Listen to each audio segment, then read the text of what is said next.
এক সমুদ্র ভালোবাসার পরেও যার অন্যের প্রতি থাকে ঝোঁক, সে মানুষটা আমার না হোক।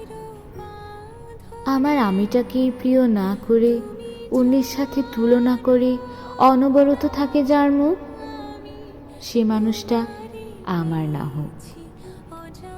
কারো উপর ভীষণভাবে আকৃষ্ট হয়ে আমাকে যে দেখায় ব্যস্ততা থাকার নাটক, সে মানুষটা আমার না হোক। আমার দুর্বলতায় বারংবার আঘাত করে কাঁদিয়ে যার বড্ড বেশি লাগে সুখ, সে মানুষটা আমার না হোক। আমাকে অন্য কারোর সাথে কথা বলতে দেখি যার এতটুকু পরিমাণ হয় না খুব, সে মানুষটা আমার না হোক। দুঃসময়ে কিঞ্চিত পরিমাণ সান্ত্বনা না দিয়ে মন খারাপের গল্প শুনেই যে বিরক্ত হয়ে চলে গেল, সে মানুষটা আমার নাই বা হলো।